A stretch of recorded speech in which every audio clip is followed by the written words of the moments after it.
right, Janice, how are you?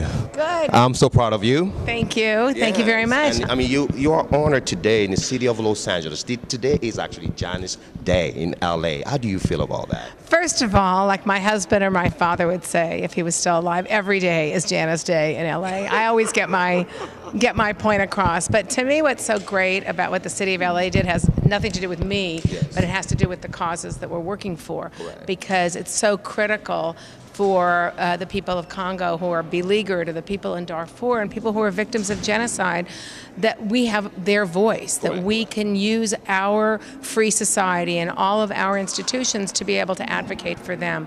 So to me, that's what matters. What matters is to be able to stand in front of the city council and say, we expect you, when we come in front of you in a few more weeks with a conflict minerals resolution, we expect the city of Los Angeles not to buy products that have minerals of people that have been that people have had to be harmed for us to be able to have our computers in the city of LA. So I mean, that's to me what's so great about today. It's another time where we can have 20 minutes or 30 minutes of the attention of the people who run our city to be able to promote this incredibly important cause. Exactly. And when you started the whole thing, when you co-founded Jewish World Watch, did you know one day you're going to be in City Hall and receive this honor? Well, I knew we were going to be in City Hall because I knew that we were going to come to City Hall, as we did right from the very beginning with our divestment resolution, and we really worked with Los Angeles City Council to ensure that they are divested all LA City funds from Sudan, because those funds, some of them were actually paying for the genocide. So yes, I knew I'd be at City Council. I certainly didn't envision having a Janus KamenirReznik Day or being personally honored, but as I said, I see myself as a symbol for the cause, so I know that when they're honoring me, it really isn't about me. And I mean, it's embarrassing. Exactly. It would be embarrassing. It would be embarrassing if it was about me. But because I put myself out there as somebody who believes in these causes, that I feel grateful to be able to have any visibility I have, because we can use it for a really important gain. So what's next? What's next is, one of the boring things about the work we do is that every day has to be the same.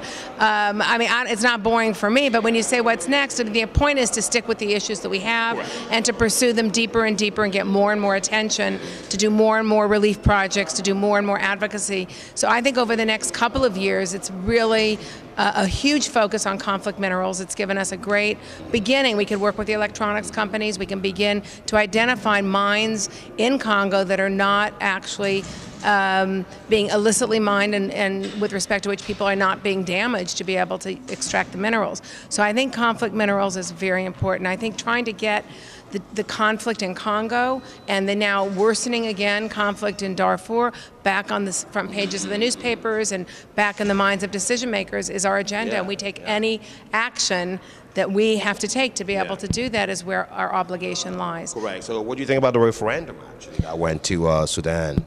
I'm thrilled about the referendum. The very fact that the vote happened, none of us would have predicted a year ago. So I think it's an amazing first step, the fact that the Southern Sudanese were able to vote, and the votes obviously will be for independence. The real hard work is now, over the next 6 months before the final declaration of a separate state is announced. It's going to be a huge diplomatic undertaking to be able to figure out what's going to happen with the oil that is in South Sudan, and what's going to happen with the infrastructure to take it out that actually goes through North Sudan, and how these two warring factions, I mean, they've been warring for 50 years, how the Christians in the south and how the Muslims in the north are going to be able to work collaboratively, and I'm really anxious that they may not be able to do that. So I think really important is to keep a light shined on Sudan and on this process, because I think the more attention that is given to it, the less likely hundreds of thousands of people will be murdered when one side doesn't like what the other side's doing, and more likely than not, it will be the North that doesn't like what the South's doing. The North has the Air Force, it has all the guns, it has all the tanks, it has all the assault rifles, it's got all the capacity to commit a massive genocide, which it's already done more than once. 2.5 million Christians were killed, 500,000 African Muslim blacks were killed in the South. I mean, there's already been a huge history of genocide in this country. So I think that if we can have them resolve this dispute without death and destruction, that would be an enormous step forward for humankind. Totally. And I think part of that will be because of organizations like ours that continue to press the United States government, the UN, and the rest of the world to keep focused and to keep attention. Well, thank you for that. A word for the Congolese and the Congolese community in America? Yes, the Congolese community has been one of the great gifts that we've gotten during the course of this struggle together, and the relationship between our two communities has really grown, and I'm very grateful for that. And I think the empowerment as new immigrants to this country, the empowerment that you must feel to be able to know that your voice is the same as anybody else's voice, and that you can embrace the power you have as Americans and as Los Angelinos to be able to come forward and add your voice is amazing. Your community comes out for the demonstrations, it comes out for the rallies, and I mean, embracing that kind of freedom and power that they have as Americans is just an amazing thing, and it must be very, very inspiring to your own population, and it certainly inspires us. And most of us are second or third generation Americans, and when we think back, 75 or 80 years ago when our grandparents came to this country, there weren't the freedoms that there are now. There was no Civil Rights Act. My grandparents, being Jewish, they did not have a huge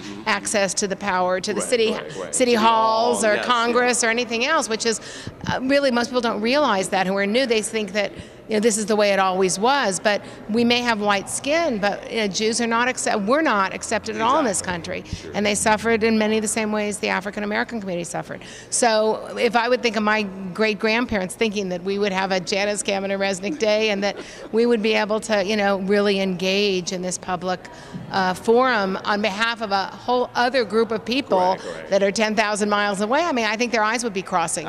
So we're all now, like Martin Luther King said, we all may have come over on different boats, but we're all in the same boat now. And I think that we need to row our boat, and we need to row it strong and increase that horsepower.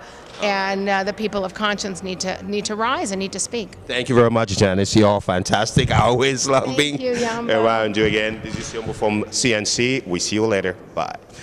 Thank you.